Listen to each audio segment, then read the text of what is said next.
Welcome to the Deep Dive, where we take your sources, articles, and research and distill them into the most important nuggets of knowledge and insight.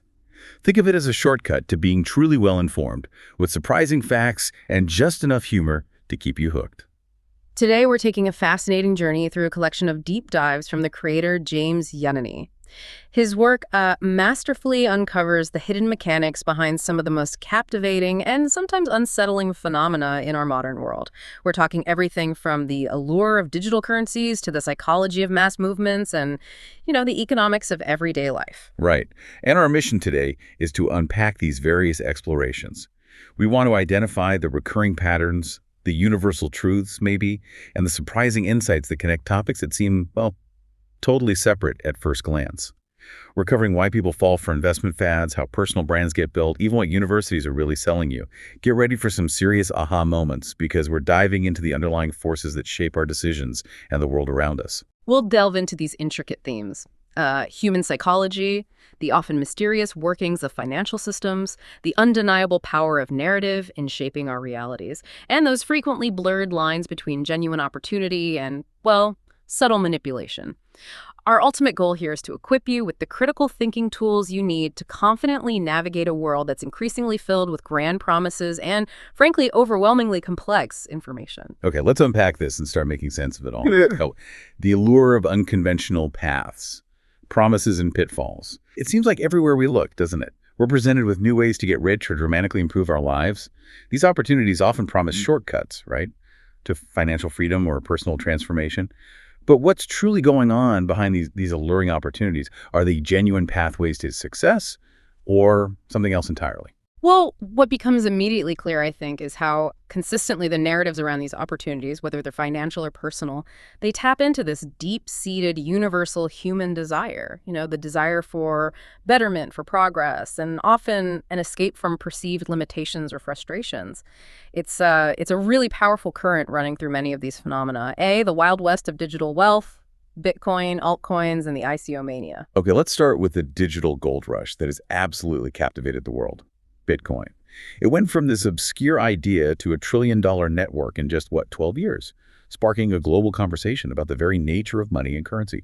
Some people hail it as the future, the inevitable future. Others just dismiss it as a speculative scam.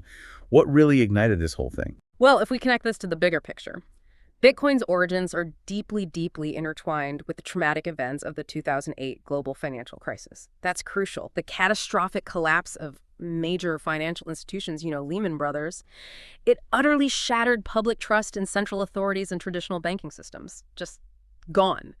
It was in that environment that this anonymous entity, Satoshi Nakamoto, published a white paper, Bitcoin, a peer-to-peer electronic cash system.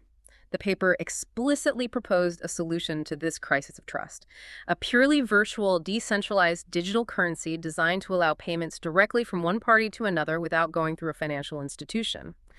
And it's really important to grasp this. Bitcoin isn't a physical coin you can hold. It's an entirely digital ledger, just a record of transactions maintained and verified by a whole network, not one single entity. Right, so it was conceived as a direct response to that lack of trust in traditional finance. But how did this anonymous creator or creators actually achieve that decentralized, trustless system? What was the mechanism? Well, the genius of Nakamoto, it lay in synthesizing key ideas from a movement known as the cypherpunks. This was a diverse group of activists, programmers, focused on using strong cryptography to protect privacy, promote political change. Nakamoto integrated these principles into what we now call blockchain technology. This revolutionary framework leveraged advanced mathematics, computer science, cryptography, all to create a currency that could be used for secure transactions without needing to trust any central authority. No bank, no government, no single company. It was genuinely revolutionary, especially coming right after that financial meltdown. There's even speculation, that Nakamoto themselves holds a massive amount, maybe 1 million Bitcoins, which at one point theoretically would have made them the richest person in the world if Bitcoin ever hit, say, $177,000. Wow, that's quite a thought experiment about potential wealth. Mm-hmm. But, okay, how did this abstract digital ledger, initially worth basically nothing, how did it go from just an idea, a technical curiosity, to something with actual perceived value and real-world recognition? Well, in its very earliest days, after Nakamoto mined the Genesis block in early 2009, Bitcoin was mostly adopted by these cypherpunks and just a handful of tech-savvy hobby miners. It truly was worth practically nothing. The real turning point, the legendary moment, came in May 2010. A programmer, Laszlo Hanyecz, offered 10,000 bitcoins on a discussion forum for 2 large pizzas. 10,000 Bitcoin for pizza. Yep. 2 days later, he confirmed the treaty. It was about $25 worth of pizza at the time. This seemingly mundane transaction, it became known as Bitcoin Pizza Day. And it holds the distinction of being the very first recorded instance where Bitcoin was used to buy a tangible, real-world item. Suddenly, it had a form of real-world recognition, a value. By the end of 2010, its value had climbed to 39 cents. And the first Bitcoin exchange, Mt. Gox, was set up, making it much easier to trade Bitcoins for, regular fiat currencies. Okay, so Bitcoin found its footing, established some value, but it wasn't the only player in this new digital space for long, was it? Suddenly, the market was just flooded with what became known as altcoins. Exactly. And this raises a really important question. If Bitcoin was designed as a digital currency, what were these other digital assets trying to achieve? And why did so many emerge so quickly? By 2011, other cryptocurrencies started appearing. They used the same underlying blockchain tech, but often aim to solve different problems or do something entirely different. A prime example is Ethereum, launched in 2014, co-founded by Vitalik Buterin. Unlike Bitcoin, Ethereum wasn't just aiming to be digital cash. It introduced the concept of a programmable blockchain. This meant users could build and run complex applications directly on its network. This innovation opened the door to decentralized applications, or dApps, and smart contracts, self-executing contracts with the terms written right into the code. Okay, so if Bitcoin was like a simple ledger. Ethereum was envisioned as much more versatile, like an Excel spreadsheet versus a basic ledger. It allowed users to create functions, build things. Many saw this as a glimpse of hope for finding truly revolutionary use cases that could justify a growing substantial value beyond just speculation. And what was the first widely adopted use for this groundbreaking new technology, the one that promised so much potential? Ironically, and maybe predictably, the very first thing many people used Ethereum's programmability for was creating more cryptocurrencies. Okay. Yeah. This led directly to what became known as the ICO mania, initial coin offering, which just exploded in 2017. The process was deceptively simple. Businesses could create their own token coins, often using an Ethereum standard like ERC20. They'd release a white paper outlining their projects, sometimes incredibly vague, sometimes fantastical, and then they'd sell these tokens directly to the public to raise funds, completely bypassing traditional venture capitalists or banks. So instant crowdfunding for crypto projects. Basically, yeah. And this phenomenon just flooded the market with thousands upon thousands of altcoins. Very little oversight, very little regulation. Unfortunately, a significant number of these quickly devolved into what were essentially Ponzi or pump and dump schemes. Right. I remember some crazy examples. Oh, absolutely absurd ones. Like Ponzi Coin, which brazenly admitted on its website it was a scam, but still managed to raise $250,000. Then there was Jesus Coin, promising to decentralize Jesus on the blockchain and provide miracles exclusively to Jesus coin owners. You can't make this stuff up. You really can't. There were even branded coins like Whopper Coin, Trump Coin, Kodak Coin. It often didn't matter if the underlying idea was good or if it solved any real problems. All that mattered was getting people to believe the value would rise enough for them to quickly sell and pay off the early investors. This explosion of altcoins and ICOs, often fueled by celebrity promotions and widespread FOMO, fear of missing out, it really reveals a powerful underlying mechanism at play. The highly effective selling of a dream, however implausible it might be. B, the guru phenomenon. Selling shovels in a digital gold rush. Yeah, that selling of a dream. It isn't confined to crypto, is it? The promise of quick wealth, a transformed life. We've all encountered those ubiquitous online ads. Often starts with someone in a luxurious setting, maybe a garage, maybe a mansion, delivering lines like, "Here in my garage, just bought this new Lamborghini." You know what I like a lot more than materialistic things? Knowledge. Those catchy, sometimes meme-worthy intros. They've undeniably hooked millions. It's truly fascinating, isn't it? How these internet gurus, popularized by figures like Tai Lopez, have managed to build this multi-million-dollar industry basically around the idea of selling success itself. They're not just selling courses, they're effectively selling shovels in a gold rush. Their profit doesn't come from their students actually finding the gold, achieving the promised financial success. No, it comes from the continuous sale of the shovels, the courses, the exclusive mastermind programs, access to their supposed secrets. These gurus, they expertly target people's insecurities, their unfulfilled dreams, their desire for a better life. promising everything from financial freedom to 6 and even 7 figures working from their laptops, and that elusive promise of passive income. So how do they do it? How do they manage to build such a massive following and generate millions from what often seems like advice you could find in a library book? What are the specific psychological hooks they're leveraging? The marketing strategy is absolutely critical. It's almost a science. It typically begins with these free training funnels designed just to capture initial interest, get your email. These then lead into elaborate, long webinars, often stretching 1 to even 3 hours long. 3 hours Yeah. now. And the primary purpose of these webinars isn't just to deliver content, it's to meticulously build trust and rapport with potential customers. During these extended sessions, gurus frequently deploy emotional appeals, sharing carefully constructed sob stories about their own past struggles. This establishes immediate relatability. They want you to think, hey, they were just like me before they found their secret. And a cornerstone of their pitch, a really clever bit, is the relentless emphasis on taking action and putting in the work. Right. So if you fail. Exactly. It's a clever psychological tactic because it creates this internal narrative. If a student fails to achieve the promised results, the blame falls squarely on the student for not following through, not taking enough action, not the guru or the course content itself. This no-fault mechanism is critical. It shifts responsibility away from the system or the teacher onto the individual. It keeps people trapped, blaming themselves, and maybe even buying the next course. That is clever. And what about those testimonials? They always feature so prominently, showing seemingly undeniable proof of success. How do they factor in? Oh, they're absolutely central to creating that illusion of success. Testimonials from students claiming they made $100,000 in his first month or $700-800 in about a week, they're everywhere, often with flashy graphics, maybe screenshots of bank accounts. They're designed to trigger a powerful social proof mechanism. It makes you believe, if others are succeeding, I can too. The initial courses themselves can cost thousands of pounds or dollars, but it's crucial to understand. The first course is rarely the end point. The real goal is to get you hooked on their products and progressively move you up a ladder of higher-priced offerings. Yeah.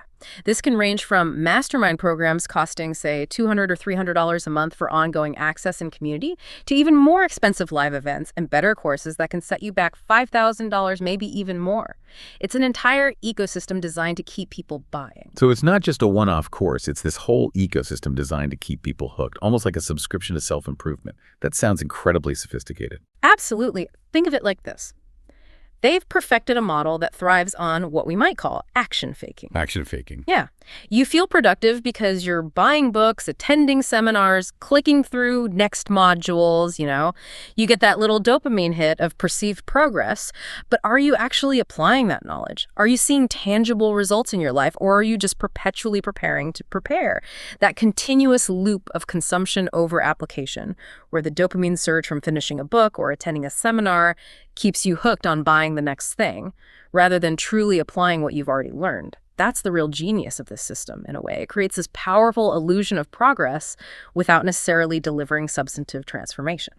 So we've seen how effectively the promise of quick wins and transformation is sold in the financial and self-help space. It's a powerful psychological engine.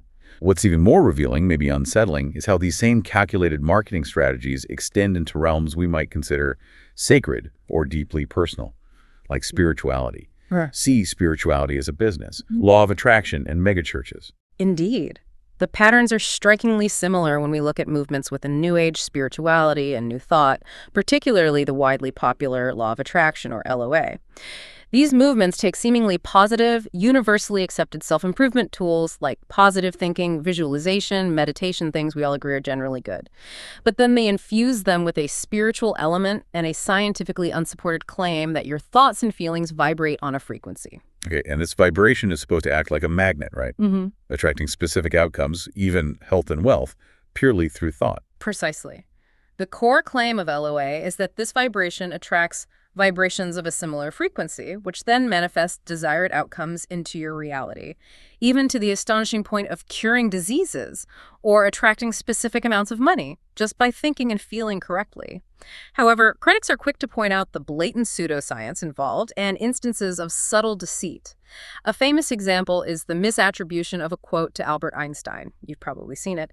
"Everything is energy. Match the frequency of the reality you want. This is not philosophy, this is physics." Yeah, I think I have seen that one. Well, Einstein never said it. It's a fabricated quote used to lend a false scientific legitimacy to a spiritual concept. Wow. Okay, so if the law of attraction doesn't deliver on its grand promises, where does the responsibility ultimately lie in this system? Whose fault is it? This is where that core insight from the guru phenomenon reemerges with startling clarity. The best grift is one that leaves the grifter blameless. If LOA teachings don't work for you, it's always your fault. The common refrains are, you didn't believe enough, you weren't patient enough, maybe you had resistance or negative vibrations. Always back on the individual. Always. This framework is incredibly effective because the fault always lies with the individual, never with the teaching or the teacher. And this can lead to significant material harm. There are documented cases where individuals have tragically refused conventional medical treatment for serious conditions like cancer, genuinely believing that the secret or other LOA principles alone would manifest a cure. That's terrifying. It sounds like this pattern of shifting blame and leveraging belief extends beyond self-help and spiritual teachings into other large-scale movements too, perhaps even those with religious undertones. It absolutely does. This pattern extends to megachurches and the phenomena surrounding faith healers like Benny Hinn and Kenneth Copeland. Their miracle crusades are often meticulously staged events with significant production values, lights, music, atmosphere. Reports indicate that screeners reportedly filter out the severely sick and ill from actually getting on stage. This ensures that only those with less severe conditions, or perhaps those whose conditions might be more easily influenced by suggestion, are presented publicly. The events themselves heavily utilize lights, cameras, atmosphere, and theatrics to create this powerful, immersive, emotionally charged experience designed to heighten suggestibility. And the results. Well, cases like Ashnell, a child with brain tumors whose desperate parents brought him to a crusade, but who wasn't healed and later tragically died, they highlight the stark discrepancy between the claims and reality. Another example is Big Nick, who claimed a blind eye was healed during a service but showed absolutely no signs of improvement months later when checked. It certainly sounds like there's a significant psychological and environmental component at play during these events, beyond just pure spiritual belief. Indeed. One could speculate, and some research supports this, that the apparent miracles witnessed rely heavily on a combination of factors.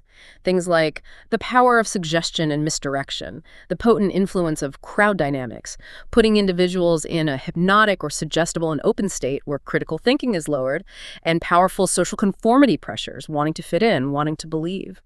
Psychologist Darren Brown, in his special Miracles for Sale, powerfully demonstrated how easily so-called faith healings, like the famous leg-growing trick used by many preachers, how easily that can be replicated. By simply shifting a person's shoe slightly to create the illusion of one leg lengthening, it looks convincing on stage. And while the placebo effect is absolutely a real phenomenon, expectations can cause genuine physiological changes. It has well-established limits. It cannot restore the limb of an amputee or regenerate complex tissue.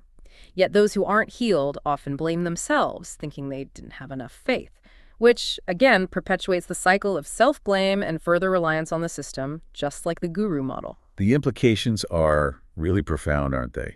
It seems whether it's a digital coin, a self-help course, or a spiritual promise, there's this powerful psychological engine at play. It thrives on shared belief, on narrative.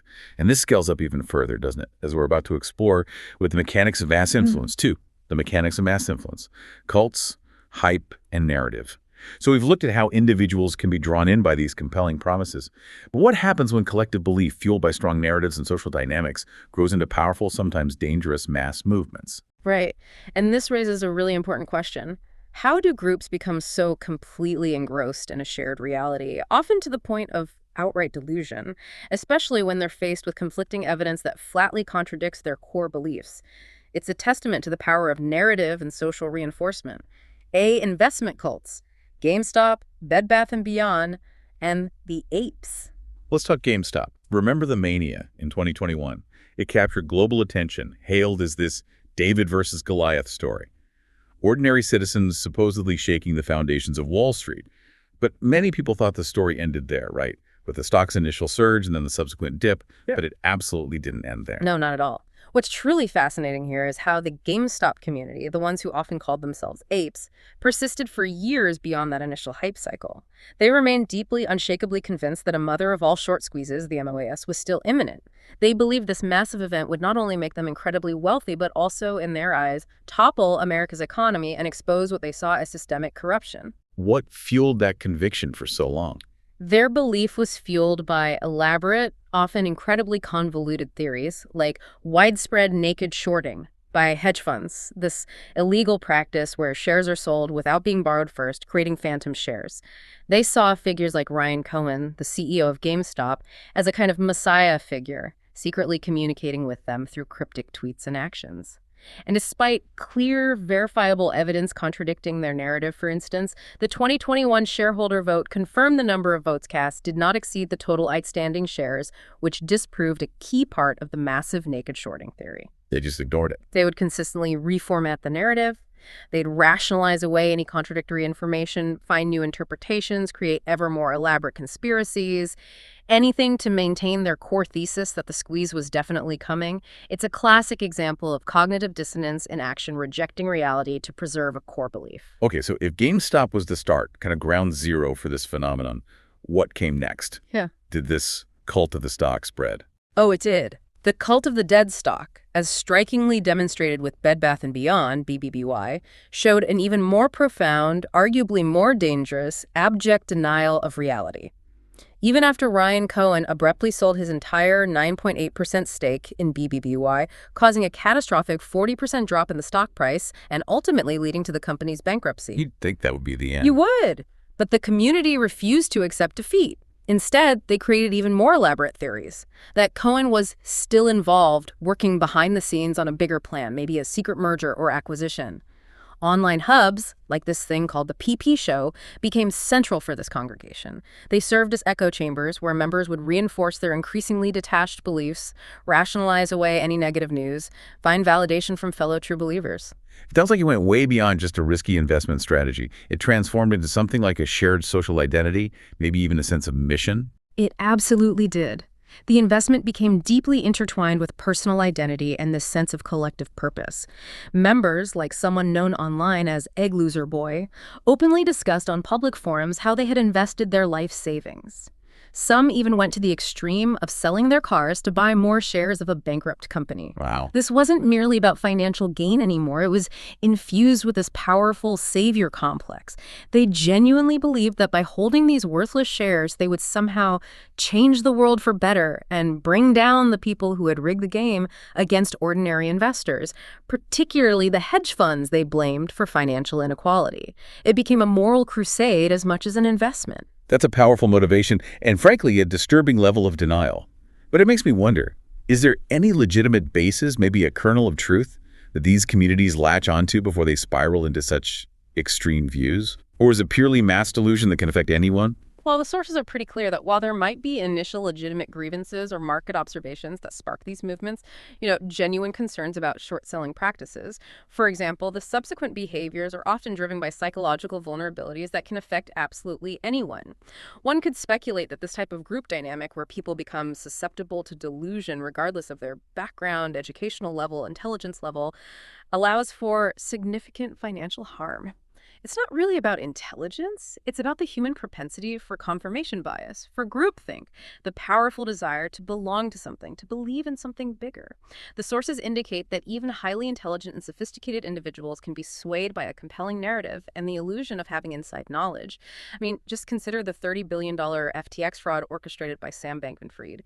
He managed to fool everyone from seasoned Wall Street investors to celebrities through a complex web of lies.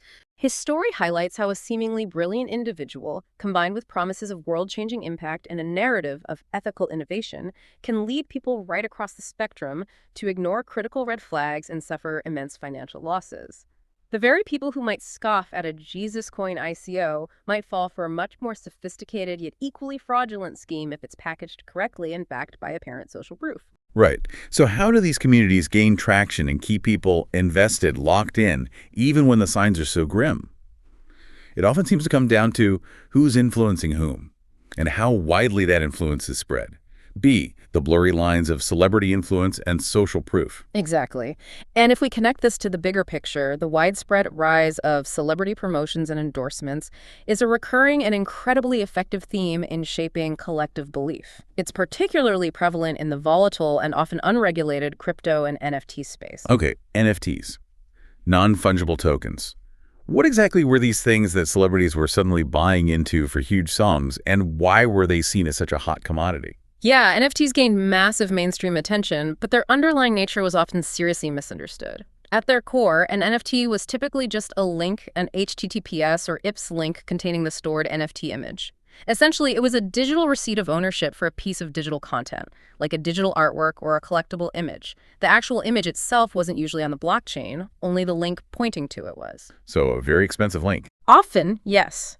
Yet these digital curiosities were sold for absolutely eye-watering numbers. For instance, Beeple's Every Days, the first 5,000 days, a digital collage, fetched an incredible $69.3 million in Ethereum. And then you had celebrities like Snoop Dogg, Eminem, Stephen Curry, Justin Bieber, prominently acquiring these high-value Bored Ape Yacht Club, BAYC, NFTs, sometimes for hundreds of thousands of dollars.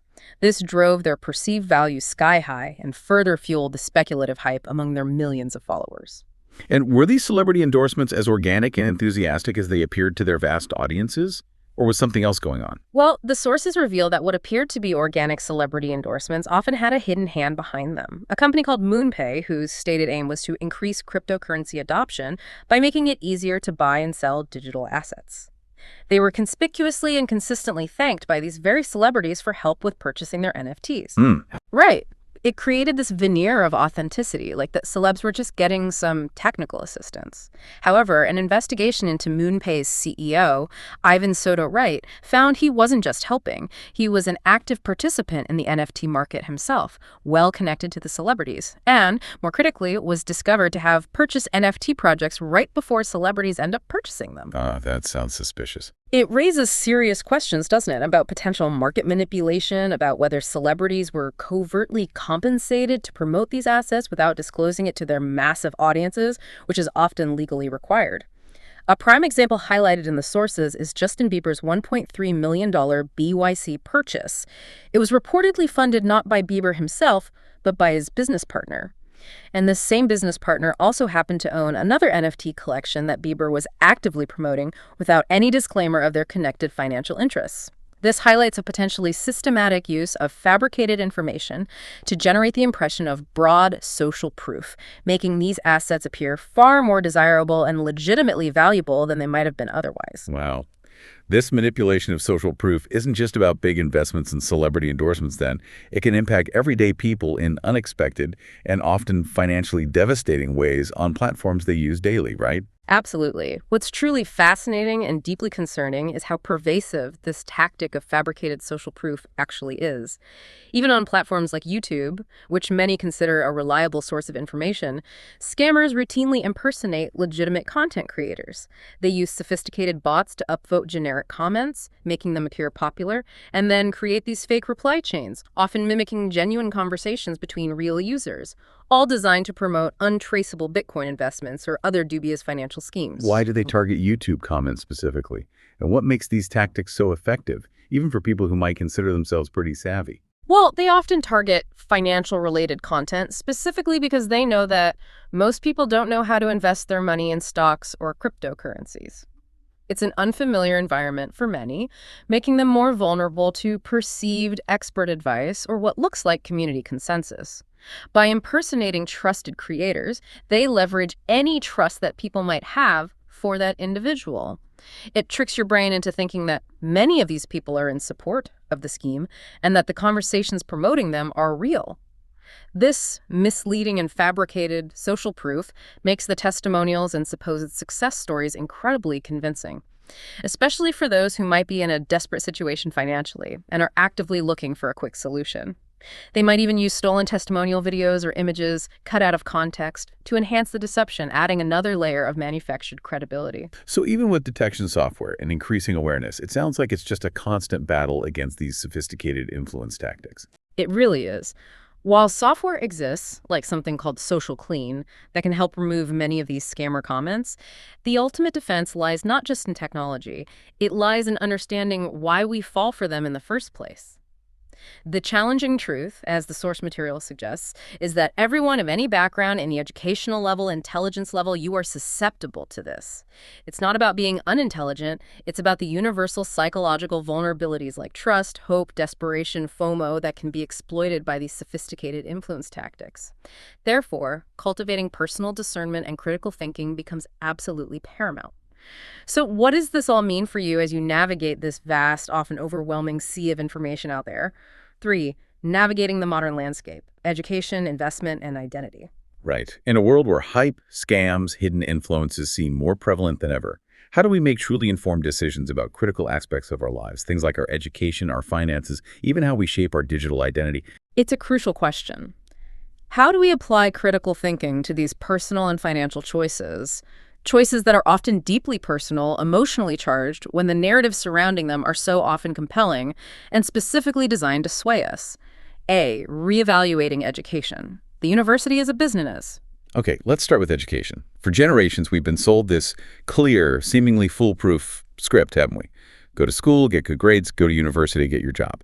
It's been the default path, almost a rite of passage. But is university still the universally optimal choice in today's rapidly evolving landscape? Or is this value proposition fundamentally changing?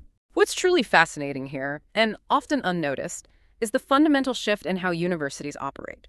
Historically, in places like England, university fees were either non-existent, fully funded by taxpayers, or incredibly affordable, maybe £1,000 a year. Today, those same fees have just skyrocketed to around £9,200 per year. This massive financial transformation has fundamentally reshaped higher education. Universities increasingly behave like a business, viewing students primarily as profit centers or customers rather than simply scholars. Treating students like customers. Exactly, and this commercialization helps explain why, despite the soaring costs, more students are attending than ever before. There's immense parental and peer pressure and a powerful FOMO fear of missing out factor as friends and social groups go off to university. Universities know this. They capitalize on it with attractive marketing campaigns, presenting this neat package of campus life, fun social experiences, often downplaying the financial implications or the post-graduation realities. So what does this business model, with its increased competition for student customers, mean for the average student, especially when you factor in the burden of debt? Well, in England, for instance, graduates now face an average debt of about £36,000. That covers tuition and maintenance loans. And it's absolutely crucial to understand that interest starts accruing on these loans from the moment you take them out, even if you're not actively paying them back yet because you're not earning enough. Interest accrues immediately. Wow. Immediately. Now, while certain schemes offer a safety net, like debt being written off after 30 years or repayments only kicking in above a certain income threshold, around £25,000 a year currently in England, taking 9% above that, there's still a significant opportunity cost for that money. The thousands of pounds spent repaying that debt over potentially decades could otherwise have been invested, saved, used for a house deposit, significantly impacting a young adult's financial future. And the removal of student caps, which used to limit how many students universities could admit, has just intensified this major competition among institutions. This leads universities to spend millions on aggressive marketing to attract more customers, their student body. It's a strategy typical of any competitive business sector. Does this fierce competition for customers and the resulting increase in student numbers actually impact the value of the degree itself in the job market? It absolutely does, and this is a critical point. This intensified competition contributes directly to grade inflation. Grade inflation, meaning more top grades are given out. Exactly. Nowadays, it's not uncommon for 75% of students in the UK to achieve top classifications. That's a first or a 2.1, the equivalent of summa cum laude or magna cum laude honors degrees. While this sounds positive on the surface, it paradoxically means that a degree is no longer what it used to be in terms of its scarcity and perceived distinct value in the job market. When almost everyone has top honors, it dilutes the perceived advantage. Employers, in fact, often rate work experience as the most popular qualification. They look for practical skills, suggesting that a degree alone, even a top one, isn't the golden ticket it once was. So the takeaway is, The key takeaway is that blindly following that traditional script, go to university without critical thought, can lead to choosing the wrong degree in the wrong subject. This is especially true for young adults, 18 to 21 maybe, who may not yet have a clear understanding of their passions, their career goals, or what they truly want from life. They could end up with significant debt for a credential that's less valuable than they were led to believe. So what does this all mean for students trying to figure out their path? Or even those already in university who are feeling uncertain? Are there alternative or complementary strategies? Well, if we connect this to the bigger picture, taking a gap year after high school but before committing to university, it's increasingly presented as a golden period, not just for travel, but for crucial personal and professional exploration. It allows individuals time to truly explore interests, gain real-life experience, maybe by starting a small digital marketing agency, trying sales through cold calling businesses, or simply getting a job to understand the world of work. It also provides invaluable time for travel, pushing you out of your comfort zone and attending networking events, building practical skills and connections before potentially taking on huge debt. And for those already in university? For those already in, the advice shifts. Network actively, with peers, with professors, join societies, build connections. Recognize that your fellow students, especially at reputable institutions, may well do great things in life. These relationships can offer valuable long-term connections and opportunities far beyond just the academic study itself. The focus shifts from passive learning to proactive engagement and experience building. B, mastering money, investing, recessions, and true wealth. Okay, beyond education, a fundamental understanding of money itself is absolutely crucial for navigating this modern landscape. We know relentless inflation eats away at savings, making investing essential not just to grow wealth, but simply to beat this rate of inflation and preserve your purchasing power over time. Right. And this raises an important question, one many find counterintuitive. How can you not just preserve wealth, but actually take advantage of economic downturns, those periods most people instinctively fear? Recessions, typically defined as a country's GDP declining for 6 months or more, they inevitably lead to job losses, business failures, widespread financial turmoil, scary stuff. Yet, as the legendary investor Warren Buffett famously says, he hopes to see a lot more recessions because they create golden opportunities. Golden opportunities during a crash. History actually shows that recessions have created more self-made millionaires than lottery winnings, precisely because they offer these unique entry points for those who are prepared. So if everyone else is panicking, what are the specific rules or strategies for profiting from something so seemingly negative and volatile? How you prepare? There are 3 core rules, really, for successfully navigating and potentially profiting from a recession, and they require a shift in mindset. First, accept that nobody can predict the market. Trying to perfectly time the top or the bottom, it's a fool's errand. Don't even try. Second, and this is crucial, do not panic when things look grim and headlines are screaming doom. Emotional decisions are almost always the most costly. And third, a foundational belief. The market will always bounce back. This unwavering conviction in long-term recovery is key to sticking to your strategy when things look bad. And preparation. Preparation is absolutely essential before the downturn hits. While everyone else is spending during the economic booms, you should be, as the source puts it, sharpening your weapons. That means saving diligently, building up capital, avoiding unnecessary debt, maintaining a healthy credit score. You want to be the person with deep pockets and a healthy credit score when the economic crash inevitably comes, ready to deploy those resources. Okay, that makes sense. Preparation is key. So, when the economy is actually collapsing and prices are falling, what's the actionable strategy then? What do you actually do? During a recession, the fundamental strategy is to courageously invest back into the very economy that is collapsing. You adhere to that timeless investment principle, buy low and sell high. This applies directly to real estate. Economic distress often leads to what they call the 3 Ds: death, divorce, and defaults. These unfortunate personal situations often create motivated sellers who need to liquidate assets quickly, leading to cheaper properties entering the market. With less competition from other buyers, those who prepared can acquire properties at significant discounts. And the stock market. Same logic applies directly. In the stock market, everything is on discount due to widespread fear-driven selling. For example, if you had invested in the S&P 500, a broad market index tracking 500 large U.S. companies during the depths of the 2008 financial crisis, you could have potentially seen your investment quadruple in value as the market eventually recovered and soared to new highs over the following decade. Furthermore, certain businesses actually tend to thrive during recessions, particularly those selling escapism. Escapism? Like what? Think streaming services like Netflix, they gained 3 million members during the 2008 crisis, or, somewhat morbidly, tobacco and alcohol companies. These offer comfort or distraction when times are tough, so their sales often hold up or even increase. Interesting. What kind of investments are typically recommended for the average person during these times, especially for long-term growth, not just speculative trading? For the average long-term investor, passively managed index funds or exchange-traded funds, ETFs, like the Vanguard S&P 500 ETF, are highly recommended. These funds allow for broad diversification across hundreds of companies without requiring you to actively pick stocks or manage the portfolio. They just track the market. And historically, they've delivered average annual returns somewhere between 6% and 10% over the long run. The key warnings are critical, though. Avoid that FOMO-driven buy-the-dip impulse when prices are still plummeting. You might just catch a falling knife. And, most crucially, do not panic and sell your investments when prices drop. If you're invested for the long term, you only realize a loss when you actually sell. Patience and conviction are your best allies. Stick to the plan. Okay, that brings us to a crucial point then. If investing during downturns is one strategy, what about the bigger picture? If a traditional job has limitations for wealth creation, what then is the untold truth about money when we talk about building true wealth?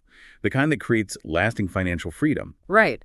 What's truly fascinating here is how fundamentally flawed the common equation, money equals salary earned from a job, actually is for anyone aspiring to significant wealth. Time is our most precious, absolutely finite resource, and trading hours for money in a standard job is inherently a limited model. It just doesn't scale well. Consider this calculation from the source. It would take nearly 24 years of working full-time, 40 hours a week at $20 an hour just to earn $1 million. And that's before accounting for taxes or the eroding effects of inflation. 24 years just to hit $1 million pre-tax. Exactly. Most people following this path would only become millionaires if they ever do at an advanced age, having spent their prime years trading valuable time for a limited linear income. This model is simply not designed for rapid, substantial wealth creation. So if the traditional path of trading time for money isn't the direct route to significant wealth, what is the alternative? What's the different equation that self-made millionaires and billionaires seem to understand? Well, self-made millionaires and billionaires, people like Jeff Bezos, Elon Musk, Oprah Winfrey, they fundamentally grasp a different equation for wealth creation. They recognize that you are paid in proportion to the perceived value that you have, or rather, the value you create. The true, often unspoken equation to wealth is this: solve problems plus scalable solution. Solve problems plus scalable solution. Okay. If you solve $1 million problem for a significant number of people, you stand to make millions. Solve a $1 billion problem, you can make billions. This requires a radical shift in focus.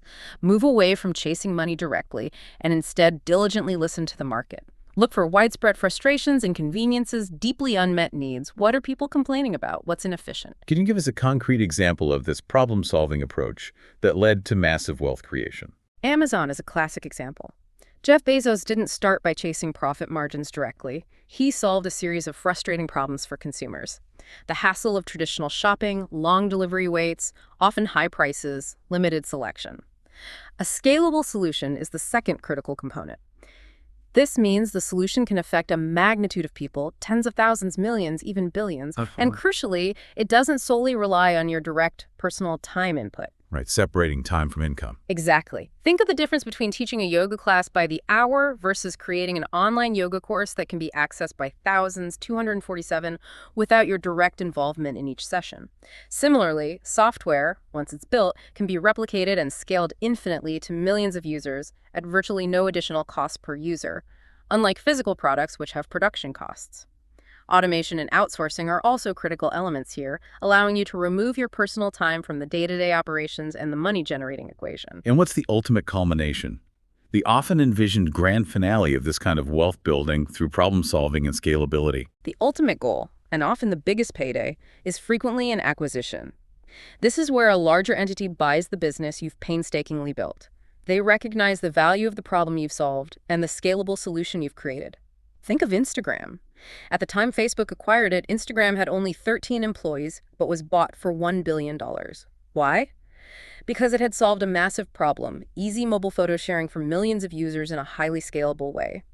That's where all the effort of building a company around a valuable solution comes to fruition, often yielding exponential returns. The core message is clear and empowering. Stop chasing money and start chasing solutions to problems. That's the undeniable engine of true sustainable wealth creation. C, the art of rebranding and narrative control. Changing perceptions isn't just for companies, is it? It's an incredibly powerful tool for individuals, too, especially in the digital age where personal brands are paramount. Let's look at the fascinating rebranding of a notorious online personality mentioned in the source. Absolutely. If we connect this to the bigger picture, the story of Tyler One, a wildly popular streamer and content creator, is just a masterclass in transforming a public image. He went from being widely considered the most toxic player in North America, someone actively disliked and indefinitely banned by Riot Games, the company that made the game he played, to becoming arguably the face of League of Legends. It's a testament to calculated narrative control. Okay, remind us, what was his initial reputation like? Why was he so notorious that he earned an indefinite ban from a major game developer? Well, back in early 2016, Tyler One's reputation was built almost entirely on extreme disruptive behavior within the game League of Legends. He was infamous for rage quitting, excessive trash talking, intentionally disrupting games by AFKing remaining idle, which just ruined the experience for other players. His actions directly violated Riot Games' code of conduct, leading to him being indefinitely banned from playing their game. They basically said, "We don't want you associated with our game." Paradoxically, though, his very infamy attracted thousands of viewers who were drawn to his controversial, unpredictable, high-energy personality. He was widely seen as an asshole whose only marketable skills were being toxic and creating chaos. Right. So he was banned, publicly labeled as toxic persona non grata, and yet he managed this incredible turnaround. Villain to hero, almost. How did he pull off such a dramatic industry-shifting rebranding strategy? His rebranding strategy was multifaceted and highly deliberate. It wasn't accidental. Crucially, he started by publicly acknowledging the fairness of his ban. That was unexpected, disarming for his critics, and showed a glimmer of self-awareness. He then meticulously worked to change the narrative surrounding himself. He chose to highlight a different, more entertaining, less purely toxic aspect of his personality to eclipse those negative associations. He branched out, played other games on stream, often humorously inappropriate ones like Club Penguin, showing versatility and a sense of humor about himself. He also started coaching viewers on League of Legends, demonstrating his deep game knowledge and showcasing his skills in a more constructive, educational way. And furthermore, he began opening up about his personal life on stream, sharing vulnerabilities, moments of genuine emotion. This allowed his audience to feel more connected to him as a person, not just a raging gamer caricature. And he even managed to turn his unique quirks and perceived flaws into signature parts of his brand, right? Almost like inside jokes with his huge audience. Precisely. He had this exceptional talent for taking inside jokes, or even things that might have been insults, like comments about his height, and turning them into memorable brand characteristics. Examples include constantly exaggerating his height, his very specific McDonald's order that became known as the Tyler One Special, or his now famous reformed catchphrase, which he'd often use ironically. His undeniable chemistry with fellow streamer Greek Godix was also absolutely instrumental to his rise. Their improvised sketches, their banter, their playful arguments became legendary among his fans, adding another layer of entertainment value. And the community played a role, too. Oh, hugely. Beyond his own efforts, his community became a powerful engine for his rebranding. They rallied behind him with this passionate Free Tyler One movement. They flooded Twitch chats during official Riot Games broadcasts with the slogan, even displayed signs at professional tournaments. They created this undeniable grassroots support, making it impossible for Riot Games to just ignore his continued popularity and influence. So, after all this, the self-reflection, the narrative shift, the community support, how did Riot Games, the company that had initially banned him and publicly stated he was too toxic, how did they eventually come around to not only allowing him back, but actually embracing him? Well, this overwhelming grassroots support, coupled with his incredibly ambitious, self-organized Tyler One Championship Series, or TCS, which became the biggest amateur league tournament for League of Legends, drawing massive viewership, it just created so much undeniable noise and influence that Riot Games could no longer afford to ignore him. At the same time, it's worth noting that Riot itself was facing its own PR issues around that time. This might have made them more open to a change in public perception, more willing to work with popular community figures, even controversial ones, perhaps as a way to reconnect with their player base. Eventually, they not only lifted his ban, but invited Tyler One onto their biggest stages, not as a toxic player, but as a valued analyst and personality for their official broadcasts. His remarkable journey really proves that a brand isn't just about the subscribers, the followers, or the amount of attention on you at any given time. It's their experience of you, what they remember the most about you. This strategic narrative control highlights the profound, often underestimated power of perception and the ability of a determined individual to completely redefine their public image, even despite a challenging and controversial past. Outro. Wow, what a deep dive that was into the hidden layers of our modern world, from the seductive promises of digital currency to the compelling psychology of crowd behavior and the fundamental economics of opportunity. You've seen again and again how often the same patterns just repeat themselves across seemingly disparate areas of life. Indeed. Whether it's a new technology, a volatile financial market, a self-improvement philosophy, or even a personal brand being meticulously crafted, the underlying narrative is incredibly powerful. Understanding why we believe something, who genuinely benefits from these promises, and how information is carefully presented to us, that's absolutely crucial for navigating this increasingly complex landscape. Yeah, it's about recognizing the critical difference, isn't it, between genuine lasting value and just well-packaged temporary promises. It's about discerning between a real, scalable solution to a problem and just another shovel being sold in a gold rush, where the real profit is in the selling, not the digging. We've clearly seen that blindly following the crowd or putting unquestioning faith in a charismatic individual can lead to surprising and sometimes quite painful outcomes. Which leads us to our provocative thought for you today. In a world where anything and everything can be turned into a product, where every interaction can potentially be monetized, and where algorithms and influencers are constantly shaping our perceptions, how can you consistently cultivate the discernment and critical thinking skills needed to find true, enduring value and avoid getting lost in the relentless cycle of hype? What assumptions are you currently making about the next big thing, whether it's a new investment, a personal growth philosophy, a trending idea that might require a deeper dive of your own before you fully commit? Thank you for joining us on the Deep Dive. We hope this exploration empowers you to ask more incisive questions and to look confidently beyond the surface of what's presented to you. Until next time.